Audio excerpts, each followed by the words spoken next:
जय गुरु जी, शुक्राना गुरु जी, अनंतम अनंतम शुक्राना गुरु जी। संगत जी, इस चैनल पर आपको वही सत्संग सुनने को मिलेंगे जो संगत सत्संग को रिकॉर्ड करके हमें नहीं भेज सकती, जो संगत सिर्फ लिखकर हमारे साथ सत्संग को शेयर करती है।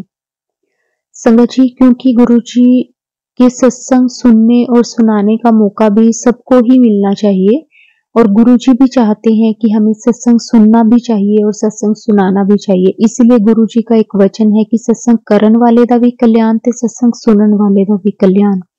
लेकिन संगत जी, कई बार कुछ ऐसी फैमिली प्रॉब्लम्स होती हैं जिसके कारण कोई संगत सत्संग को रिकॉर्ड करके नहीं भेज सकती। तो संगत जी, गुरु जी के जो ब्लेसिंग्स हैं उनके देने के तरीके संगत जी बहुत तरह के होते हैं। हम सब जैसे सुनते हैं कि गुरुजी हमें बटरफ्लाई के रूप में भी दर्शन देते हैं, गुरुजी हमें ओम के रूप में दर्शन देते हैं, गुरुजी हम तक मैसेज पहुंचाते हैं, गुरुजी हमें 7 नंबर ब्लेस करते हैं और गुरुजी की 7 नंबर की ब्लेसिंग सबसे बड़ी ब्लेसिंग मानी जाती है क्योंकि ये गुरुजी का ही नंबर है।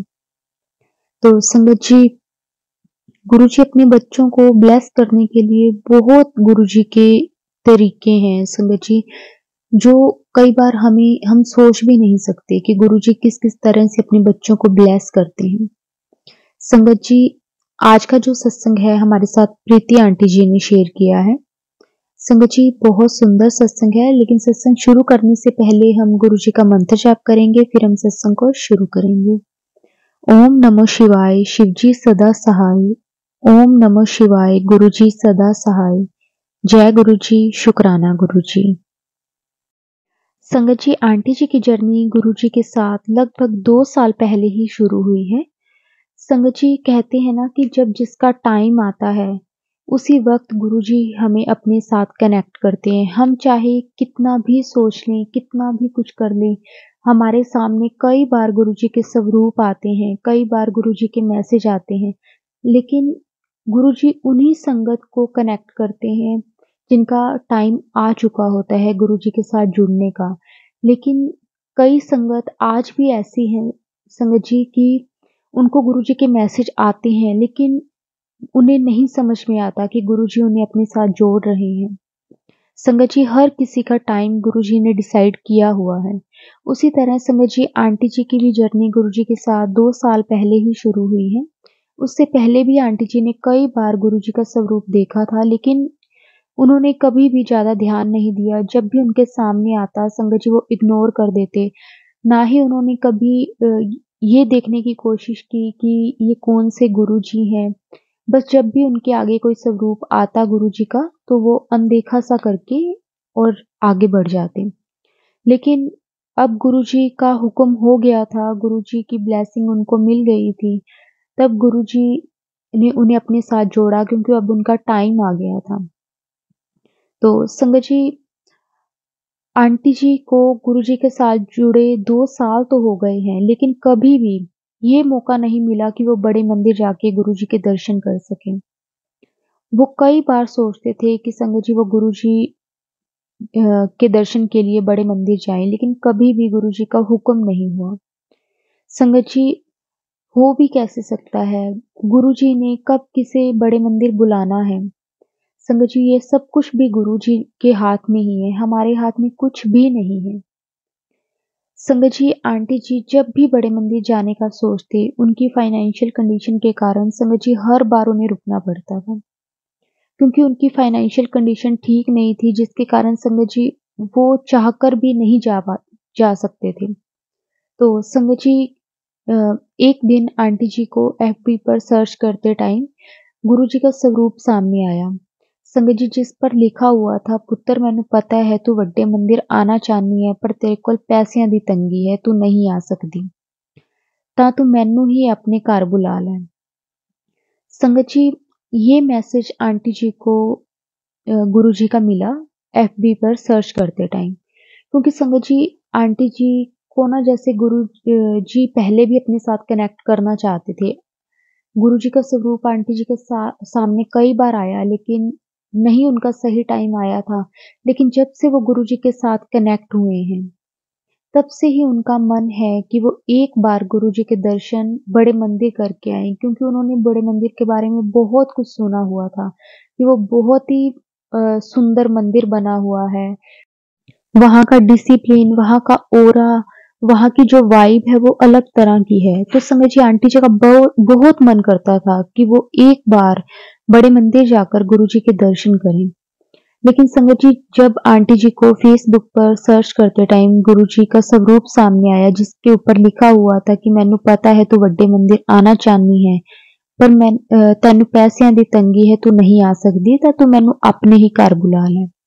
संगत जी, जब आंटी जी ने ये वाला मैसेज पढ़ा, तो जैसे उन्हें ना अपने सवाल का जवाब मिल गया हो, क्योंकि समझिए आंटी जी के मन में ये बहुत टाइम से सवाल था कि गुरुजी आप मुझे बड़े मंदिर बुला नहीं रहे हो और मेरी फाइनेंशियल कंडीशन भी ठीक नहीं है। और संगत जी कहते हैं ना कि जो भी हमारे मन में होता है, जो कुछ भी हम सोचते हैं, गुरुजी हमें वो आंसर हम तक जरूर पहुंचाते हैं, हमारे सवाल का जवाब हमें जरूर मिलता है। कोई संगत माने या ना माने कि गुरुजी हमारे जो सवालों के जवाब देते हैं, लेकिन संगत जी कहते हैं कि गुरुजी उन्हीं संगत को अपने साथ कनेक्ट करते हैं जो संगत दिल की बहुत साफ होती है। संगत जी, ये बात बिल्कुल सच है कि गुरुजी के आंसर हमें मिलते हैं, चाहे हमें जो सत्संग के जरिए हमें मिले, जो सत्संग के अंदर जो भी किसी का एक्सपीरियंस होता है उसके थ्रू हमें चाहे आंसर मिले, या फिर जो सत्संग के ऊपर जो टाइटल होता है उसके थ्रू मिले। संगत जी, लेकिन गुरु जी अपने बच्चों के जो भी मन में सवाल होते हैं उनके जवाब जरूर देते हैं। तो संगत जी, अ, उस टाइम तो आंटी जी को यही फील हुआ कि उन्हें अपने जो भी सवाल था उसका जवाब मिल गया। उन्होंने अपने ही वहां पे एक संगत थे जो सत्संग करते थे। संगत जी, आंटी जी औरों का ना एक पूरा ग्रुप बना हुआ था, जिसमें 10-12 आंटियां थी जो कि मतलब गुरु जी का सत्संग करते थे। जैसे कोई भी अगर नई संगत भी उनके साथ कनेक्ट होते हैं तो उनके घर जाकर किस तरह से वो अरेंज करना है सब कुछ, क्योंकि संगत जी कई बार हमें नहीं पता होता कि हमें किस तरह से गुरु जी का सत्संग करना है, तो वो उन आंटी का पूरा एक ग्रुप बना हुआ था। जो भी संगत उनके आस-पास सत्संग करते थे, तो उनका जो भी अरेंज था वो आंटी जी और करते थे। तो संगत जी, आंटी जी ने भी उनसे पूछा कि वो गुरुजी को कब बुलाएं, क्योंकि उनको गुरुजी का मैसेज आया था कि तू अपने घर बुला ला है। तो उन्होंने ना जो उनके साथ सत्संग करते थे आंटी जी और, तो उन्होंने उनसे पूछा कि मुझे इस तरह से गुरुजी का मैसेज आया है, तो मुझे बताओ कि मैं गुरुजी को कब अपने घर बुलाऊं।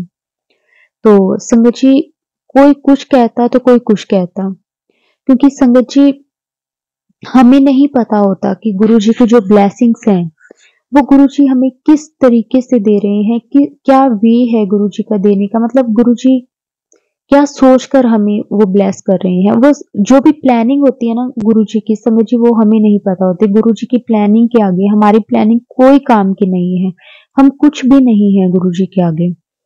तो संगत जी, आंटी जी को भी ना मन में आता, तो वो कभी किसी संगत आंटी से पूछते तो कभी किसी संगत आंटी से। तो संगत जी सबका अपना अपना, जो कोई भी जिसके मन में जो जिस तरह से भाव होते हैं वो उसी तरह से अपना आंसर रखता है। तो संगत जी ऐसे ही हुआ कि कोई कुछ उन्हें कहता तो कोई कुछ कहता, लेकिन आंटी जी के मन में यही क्वेश्चन था कि वो कब बुलाएं। तो संगत जी फिर एक दिन आंटी जी को ड्रीम आता है, जिसमें गुरुजी उन्हें कहते हैं कि 7 तारीख को सत्संग करवा लें। संगत जी, आंटी जी को ना गुरुजी के ड्रीम में गुरुजी खुद उन्हें बता देते हैं कि तू 7 तारीख को सत्संग करवा लें।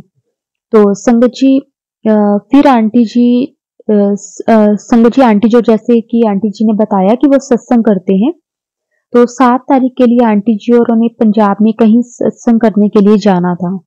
तो संगत जी उनकी ना 2 महीने पहले से ही वो बुकिंग हुई हुई थी। तो जब उनके सपने में, उनके ड्रीम में जब गुरुजी आए, तो गुरुजी ने जब उन्हें 7 तारीख को कहा, तो आंटी जी ने कहा कि 7 नूं तां मैं जाना है। तो संगत जी हमें ना जैसे कई बार हमारे माइंड में वही चीज़ें चलती रहती हैं कि जैसे हम इस तारीख को हम करवा लेते हैं, तो उसके बाद ना हमें अपने आप वो चीज़ें ना माइंड में हर टाइम रहती हैं। और उसी तरह आंटी जी के साथ भी हुआ संगत जी कि जब ड्रीम में उनके गुरुजी आए, तो आंटी जी को ये चीज़ ध्यान थी, मतलब उस ड्रीम में भी आंटी जी को उन्होंने ना उसी तरह से गुरुजी के साथ बात की कि उनका जो भी मन में क्वेश्चन था, वो उनके मन में उसी तरह से चल रहा था, हर टाइम चल रहा था। तो जब गुरुजी ने उन्हें कहा कि तू 7 तारीख ਨੂੰ सत्संग करवा लै, तो आंटी जी ने उन्हें बोला कि मैंने तो 7 तारीख को जाना है, तो गुरुजी ने संगत जी कहा कि फिर 16 ਨੂੰ करवा लै, 1 ਤੇ 6 ਵੀ ਤਾਂ 7 ਹੀ ਹੁੰਦੇ हैं। संगत जी गुरुजी ने आंटी जी को 7 नंबर उस टाइम ब्लेस किया था। संगत जी हो सकता है कि आज का ये वाला आंसर भी बहुत सारी संगत के मन में हो, जो संगत इस टाइम सोच रही हो सत्संग के लिए। तो हो सकता है कि गुरुजी आप तक ये मैसेज पहुंचाना चाहते हो, गुरुजी आपको बताना चाहते हो। संगत जी उसके बीच एक मिरेकल और हुआ। संगत जी आंटी जी और उन्होंने ना जिनके यहाँ 7 तारीख को सत्संग पर जाना था, तो संगत जी उन्होंने ना काफ़ी बड़ा सत्संग करवाना था। मतलब लगभग हम कह सकते हैं कि उस सत्संग में 700-800 लोगों की गैदरिंग थी। मतलब उन्होंने 700-800 लोगों का अरेंज किया हुआ था। क्योंकि संगत जी जिनके घर सत्संग था, उनके बेटे की शादी थी। तो वो काफ़ी बड़ा प्रोग्राम कर रहे थे। क्योंकि उन्होंने मैरिज कहीं और जाकर करनी थी, तो जैसे होता ही है हमारी नॉर्मल फैमिलीज़ में भी कि हम सोचते हैं कि एक बड़ा फंक्शन कर लेते हैं। अगर हम मैरिज नहीं बड़े लेवल पे कर रहे होते, तो कई लोग होते हैं जो सत्संग करवा लेते हैं, कोई जागरण टाइप करवा लेते हैं, कोई कीर्तन करवा लेता है, कोई लेडी संगीत के टाइम भी कुछ बड़ा कर लेता है कि जिससे उनके आस-पास के जो भी लोग हैं, वो अटेंड कर सकें। तो इसी तरह से संगत जी आंटी जी और उन्हें भी जिसके घर जाना था सत्संग के लिए, तो उन्होंने भी एक बड़े लेवल पे मतलब सत्संग को करवाना था, जिसमें उन्होंने 700-800 लोगों का अरेंजमेंट उन्होंने किया था। तो संगत जी आंटी जी और जिनके साथ मतलब वो सारी लेडीज जा रही थी, संगत जिनके साथ सत्संग करते थे, तो उन्होंने सोचा कि शादी वाला घर है और बहुत अच्छे बड़ा सत्संग है उनके घर पे, तो हम ना जो कपड़े हैं वो भी ना एक मतलब अच्छी-अच्छी शादी टाइप के ही हम लेके जाएँगे। तो संगत जी वैसे भी गुरुजी कहते हैं कि आप जब भी सत्संग पर आओ तो अच्छे से तैयार होकर आओ, क्योंकि गुरुजी हमेशा चाहते हैं कि उनके बच्चे खूब अच्छा पहने, खूब अच्छा खाएँ-पिएँ। गुरुजी इसीलिए ना कई संगत गुरुजी को ये भी कहती है कि गुरुजी तो अमीरों के गुरु हैं। क्योंकि संगत जी वहाँ पे जब भी हम सत्संग अटेंड करते हैं, जिन भी संगत ने सत्संग को अटेंड किया होगा, वो उन्होंने भी ये चीज़ को रिलेट किया होगा कि वहाँ पे जो भी लेडीज़ होती हैं या फिर जो भी जेंट्स आते हैं, जो भी अंकल आंटी आते हैं, तो संगत जी वो अच्छे से रेडी होके आते हैं, तैयार होके आते हैं, सुंदर से कपड़े उन्होंने पहने होते हैं। तो संगत जी उसी तरह से आंटी जी औरों ने भी सबने यही सोचा कि शादी वाला घर है और वो बहुत अच्छा सत्संग गुरुजी का कर रहे हैं, तो हम भी ना उसी हिसाब से कपड़े लेकर जाते हैं। जैसे कई आंटी ने सोचा कि हम साड़ी ले लेंगे, कईयों ने सूट की बात की, कईयों ने लहंगों की बात की। तो संगत जी आंटी जी को ना एक आंटी जी ने बोला कि मेरे पास ना लहंगा तो नहीं है, तू ऐसे कर तू लहंगा पहन लेना, मैं साड़ी पहन लूँगी। मतलब उनकी आपस में 2 आंटी जी की बात हो रही थी और संगत जी जिस आंटी जी ने प्रीति आंटी जी को बोला था, उस आंटी जी का बुटीक था। तो संगत जी वो आंटी जी और प्रीति आंटी जी जब ये बात कर रहे थे, तो संगत जी तो उसी वक़्त प्रीति आंटी जी ने भी बोला कि मेरे पास भी कोई लहंगा नहीं है और एक है, वो बहुत ज़्यादा हेवी है, वो वहाँ पे अच्छा नहीं लगेगा। तो संगत जी उसी वक़्त ना आंटी जी के बुटीक पर 2 लेडीज़ आई हुई थी, मतलब उनसे सूट वगैरह स्टिच करवाने के लिए और वो ना आंटी जी और प्रीति आंटी जी की दोनों की बातें सुन रहे थे। तो संगत जी क्या होता है कि उनमें से ना एक आंटी जी बोलते हैं कि आप भी गुरुजी को मानते हो? तो उन्होंने कहा कि हम भी गुरुजी की ही संगत हैं। तो ऐसे ही संगत जी बातें करते-करते उन आंटी जी ने कहा कि आज मैं ना जब घर से चलने लगी थी, तो पता नहीं क्यों मुझे ना ऐसा लगे जैसे मुझे ना गुरुजी बार-बार कह रहे हों कि अपना लहंगा ले जा। तो संगत जी वो दोनों आंटी जो उस टाइम प्रीति आंटी जी और बुटीक वाले आंटी जी की बातें सुन रहे होते हैं, वो दोनों आंटी में से एक आंटी जी बोलते हैं कि आज जब मैं घर से चलने लगी थी तो मुझे बार-बार मैं ना मतलब कहते कि मैंने सूट स्टिच करवाने आना था, मुझे लहंगे की कोई ज़रूरत ही नहीं थी। मेरे लहंगे का कोई काम भी नहीं था, लेकिन मुझे बार-बार जैसे कहते हैं ना कि गुरुजी हमारे साथ टेलीपैथी के ज़रिए भी बात करते हैं, हमें हमारे मन से अपने आप आवाज़ आने लग जाती है। तो उसी तरह से उन आंटी जी के साथ भी हुआ कि जब वो आने लगे तो उन्हें ना बार-बार ऐसा लग रहा था जैसे गुरुजी उन्हें कह रहे हों कि तू अपना लहंगा ले जा। तो संगत जी आंटी जी ने कहा कि मुझे लहंगे को काम भी नहीं था, लेकिन मुझे बार-बार गुरुजी ने लहंगा लेकर जाने के लिए साइन दिया। तो संगत जी वो आंटी जी प्रीति आंटी जी को लहंगा देते हैं और कहते हैं कि शायद लगता है कि आज गुरुजी ने सिर्फ आपके लिए वो लहंगे को भेजा है। क्योंकि संगत जी आंटी जी के पास कोई लहंगा नहीं था और ऐसे ही उनकी आपस में बात चल रही थी कि तू लहंगा पहन ले।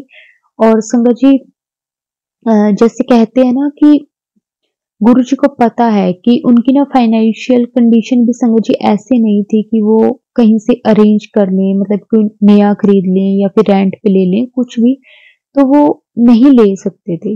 लेकिन गुरुजी को पता था कि उनकी बच्ची को तैयार-श्यार होके ही जाना है, सत्संग पे ऐसे नहीं जाना। क्योंकि गुरुजी अपने बच्चों को बहुत प्यार करते हैं संगत जी, गुरुजी अपने बच्चों को कभी दुखी, कभी परेशान देख ही नहीं सकते। गुरुजी को पता है कि उनके बच्चों को कब क्या देना है।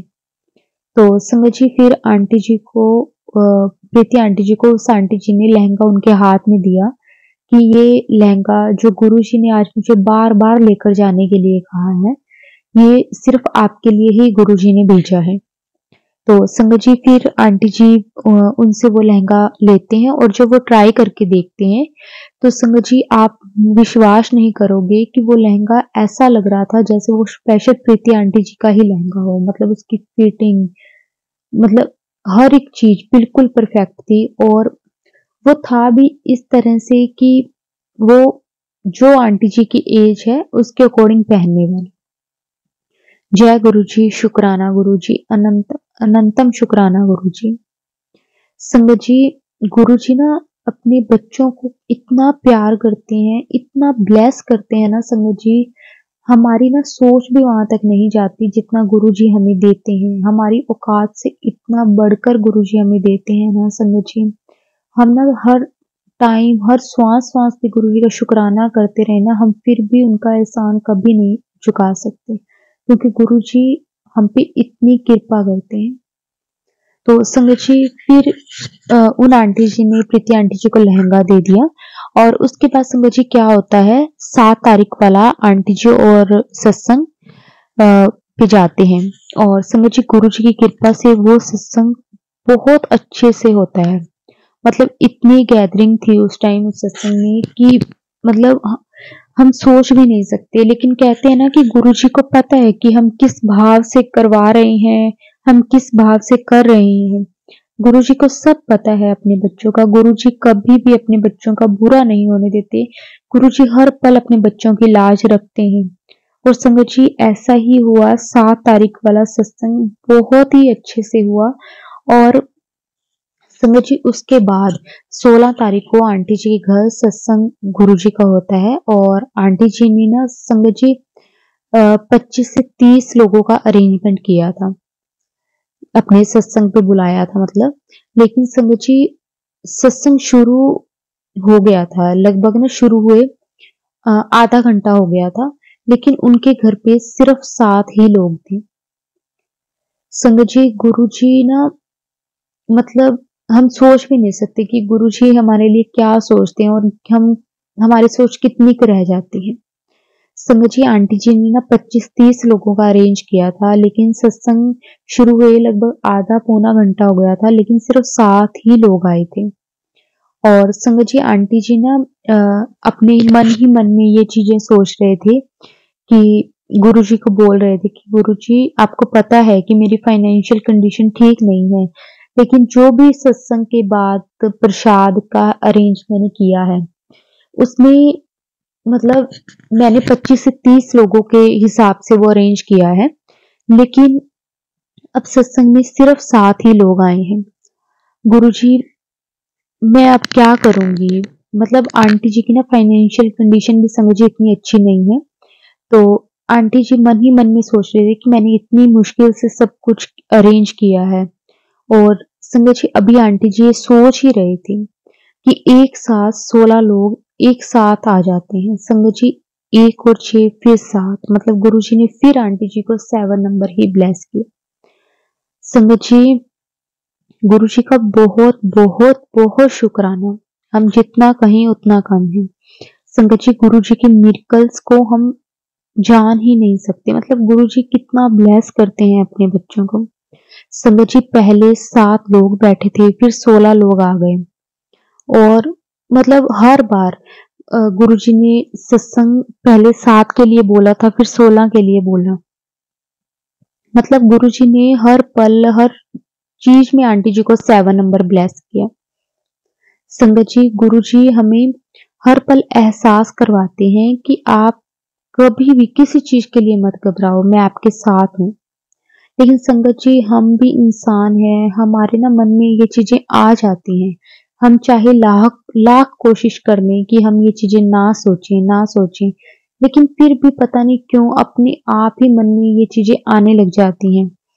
तो संगत जी लेकिन ना गुरु जी के साथ जब हम कनेक्ट होते हैं ना, संगत जी गुरु जी ना हमें बहुत हमसे ना रिलेट करते हुए हम तक जवाब पहुंचाते हैं, और संगत जी गुरु जी ना टेलीपैथी के जरिए भी हमें ना कहते हैं ना एक अंदर से अगर हम नेगेटिव हो रहे हो तो उस टाइम ना हमें कुछ ऐसे फील करवाते हैं कि हम एकदम से पॉजिटिव हो जाते हैं। संगत जी ये सब तब होना हम हमारे साथ स्टार्ट होता है जब हम गुरु जी के साथ कनेक्ट हो जाते हैं।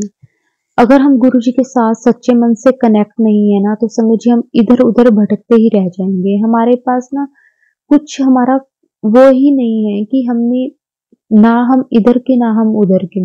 अगर हम गुरुजी के साथ जुड़े हैं तो हमें ना पूरा विश्वास गुरुजी पर ही होना चाहिए, और गुरुजी भी हमें कहते हैं कि मैं हर पल तुम्हारे साथ हूँ, तुम्हें कभी भी किसी चीज की चिंता करने की जरूरत ही नहीं है। और संगत जी गुरुजी की रजा में ही सच में हमें रहना चाहिए, जैसा गुरुजी दें, अच्छा बुरा जो कुछ है, हम गुरुजी के बच्चे हैं। संगत जी अगर हम परेशान होंगे ना, तो हमसे कई ज्यादा गुरुजी खुद परेशान होते हैं, क्योंकि वो हमें परेशान देख ही नहीं सकते। लेकिन कई बार कुछ ऐसे हमारे कर्म होते हैं, गुरुजी चाहे उसे लाख कटवा लें, लेकिन कुछ ना कुछ परसेंट तो हमें खुद भी भुगतना ही पड़ता है। और वो जो कुछ परसेंट है ना संगत जी, वो भी हमारे लिए कई बार ऐसा हो जाता है कि हमें लगता है कि हमसे ज्यादा दुखी कोई इस दुनिया में है ही नहीं। और संगत जी आंटी जी का भी यही चल रहा था कि उनकी फाइनेंशियल कंडीशन ठीक नहीं थी। अ, वो हर पल गुरुजी के साथ बातें करते थे कि गुरुजी मुझे कोई रास्ता दिखाओ, मेरे लिए कुछ करो। तो संगत जी गुरुजी उन्हें ना ब्लेस हर पल करते थे, हमेशा उन्हें कहते थे कि तू चिंता ना कर, मैं हाँ तेरे नाम। और संगत जी अगर गुरुजी कहते हैं ना तो वो सच में होता है। ये संगत जी ये बहुत सारी संगत इस चीज को भी रिलेट कर पा रही होगी कि अगर गुरुजी हमें कोई आंसर कोई क्वेश्चन हमारे मन में होता है तो उसका आंसर हमें देते हैं, चाहे देर हो सकती है लेकिन ऐसा नहीं होगा कि हमें कभी हमारे सवाल का जवाब ही नहीं मिला। संगत जी उसके बाद आंटी जी के घर गुरुजी की कृपा से सत्संग बहुत अच्छे से हो गया था। संगत जी उस दिन के बाद उनके घर में ना मतलब कभी कभी भी किसी पैसों की कोई कमी रही नहीं। मतलब संगत जी आंटी जी ना सिंगल मदर है, मतलब उनका ना अपने हस्बैंड के साथ डिवोर्स हो गया था, और आंटी जी का एक बेटा है। तो संगत जी आंटी जी ना वैसे तो अपना थोड़ा बहुत काम करते हैं, मतलब लेकिन अ, उनकी ना फाइनेंशियल कंडीशन फिर भी बहुत ज़्यादा अच्छी नहीं है, मतलब उनका घर का गुजारा चल जाता है, उनके बेटे की स्कूल फीस चली जाती है। जो हमारे बेसिक से जो संगत जी खर्चे होते हैं, बस वही आंटी जी कर सकते हैं। मतलब हम इसके अलावा अगर हम सोचे ना कि 2 दिन के लिए भी कुछ एक्स्ट्रा करना हो, तो उनसे ना उनका पूरा ही बजट जो होता है वो खराब हो जाता है। तो वो उससे ना फिर वो बहुत ज़्यादा परेशान हो जाते थे। लेकिन जब से वो गुरुजी के साथ कनेक्ट हुए हैं, गुरुजी के साथ जुड़े हैं, तो गुरुजी ने ना अपने आप ही सब कुछ सँभाला है। मतलब संगत जी कई बार कुछ मन में आ भी जाता है ना, जाने-अनजाने में भी कि हाँ, गुरुजी ऐसा हमारे साथ क्यों हो रहा है? तो संगत जी तब की तब ही गुरुजी हमें बता देते हैं कि हाँ, ये बात है इसलिए ऐसा हो रहा है। लेकिन जब से आंटी जी गुरुजी के साथ जुड़े हैं, तो संगत जी जब से उन्होंने गुरुजी के घर पे सत्संग करवाया है, उस दिन के बाद संगत जी आंटी जी को कभी भी कोई पैसों की कमी हुई ही नहीं। मतलब गुरुजी ने इतना ब्लेस किया और संगत जी अभी जो पिछले 7 तारीख को आंटी जी ने अपना एक घर भी लिया है। गुरुजी का बहुत-बहुत शुक्राना। उस दिन भी संगत जी गुरुजी ने 7 नंबर ही आंटी जी को ब्लेस किया। गुरुजी ने ना संगत जी किस तरह से कनेक्ट करना है ना, कई बार क्या होता है संगत जी किसी को ना गुरुजी बार-बार सत्संग करने को बोलते हैं। मतलब उनके सामने बार-बार ये मैसेज आता है कि सत्संग कर, अपना बड़ा सत्संग कर, बड़ा नहीं तो छोटा कर लेकिन अपना सत्संग कर। तो संगत जी कई बार क्या होता है हमारे जो कर्म होते हैं ना वो सत्संग सुना-सुना के ही शायद कटने होते हैं। क्योंकि संगत जी हम में से ना कोई भी संगत अगर सत्संग को करती है, तो ना उसमें हम बहुत बार गुरुजी का ज़िक्र करते हैं, उस सत्संग में कि हम गुरुजी के साथ ऐसे जुड़े, गुरुजी ने हमारी लाइफ में ये चेंज किया, गुरुजी के साथ जुड़ने के बाद हमारी लाइफ जो पहले थी उससे बिल्कुल चेंज हो गई। अब सब कुछ पॉजिटिव लगने लग गया, कुछ अगर नेगेटिव होता भी है तो भी ऐसा लगता है कि ये भी गुरुजी की ही मर्ज़ी होगी। मतलब गुरुजी के साथ जुड़ने के बाद ना हम नेगेटिव नहीं रहते मतलब, ये चीज़ तो संगत जी पक्की है कि अगर ये नहीं कह सकते कि हाँ मतलब गुरुजी के साथ जुड़ने के बाद हाथों-हाथ ही मतलब अगर आज जुड़े हैं तो आज ही सब कुछ हो जाएगा, ऐसा नहीं है। लेकिन एक जो होता है ना कि पहले हर बार मन में ये चीज़ें आती हैं कि मेरी तो किस्मत ही खराब है, मेरे साथ तो ये कभी कुछ सही होगा ही नहीं, मतलब फिर वो चीज़ें नहीं रहती। गुरुजी के साथ जुड़ने के बाद संगत जी बहुत मतलब हमें खुद ये चीज़ें फ़ील होती हैं, बहुत फ़र्क पड़ता है। और अब गुरुजी की ब्लेसिंग से संगत जी 7 नंबर आंटी जी को फिर ब्लेस हुआ और गुरुजी ने उन्हें अपने साथ जोड़ा और उन्हें अब इस 7 तारीख को गुरुजी ने घर भी ब्लेस किया। शुक्राना गुरुजी आपका बहुत-बहुत शुक्राना। संगत जी गुरुजी ने किसे किस तरह से जोड़ना है, किस तरह से कनेक्ट करना है, ये सब कुछ गुरुजी की ही मर्ज़ी होती है, हमारे हाथ में कुछ नहीं है। किसी को गुरुजी बटरफ्लाई के रूप में दर्शन देते हैं, उससे भी उनका कल्याण कर देते हैं। और संगत जी कई संगत ऐसी भी है जो दिन-रात सत्संग सुनती है, करती है, गुरुजी का शुक्राना करती है, मतलब जितना हम कह सकें उतना कम है, लेकिन फिर भी वो परेशान है, शायद उनके कर्म ऐसे हैं। संगत जी हमें कुछ नहीं पता, गुरुजी के आगे हम कुछ भी नहीं हैं। लेकिन फिर भी बहुत-बहुत गुरुजी का शुक्राना है कि शायद आज जहाँ हम हैं, इतनी भी शायद हमारी औकात नहीं थी।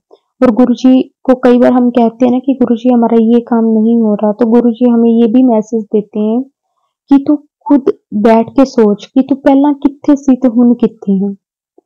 अगर तुझे ये चीज़ लगती है ना कि गुरुजी मेरा करते नहीं है, मुझे कुछ देते नहीं है, तो तू एक बार अकेली बैठ के ये चीज़ ज़रूर सोचना कि मैं पहला कित्थे सी ते हुण मैं कित्थे हूँ। शुक्राना गुरुजी आपका बहुत-बहुत शुक्राना गुरुजी, जितना कहा जाए उतना कम है। इस तरह से संगत जी गुरुजी ने आंटी जी को हर बार 7 नंबर ब्लेस किया है और आंटी जी जहाँ काम भी करते हैं तो संगत जी उनका जिस फ्लोर पे मतलब उनका ऑफिस है वो भी संगत जी 7th फ्लोर ही है। गुरुजी उन्हें वहाँ भी हर पल ब्लेस कर रहे हैं और एहसास करवाते हैं कि मैं हर पल तेरे साथ हूँ, तुझे कभी किसी चीज़ की कमी आएगी ही नहीं। शुक्राना गुरुजी आपका बहुत-बहुत शुक्राना, जितना कहा जाए उतना कम है। शुक्राना मेरे मालिक। संगत जी अगर सत्संग बोलते टाइम कोई भी गलती हो गई हो तो मुझे क्षमा करना गुरुजी, मुझे माफ करना। जय गुरुजी, शुक्राना गुरुजी, अनंतम अनंतम शुक्राना गुरुजी। ओम नमः शिवाय, शिवजी सदा सहाय। ओम नमः शिवाय। गुरु जी सदा सहाय। जय गुरु जी। शुक्राना गुरु जी।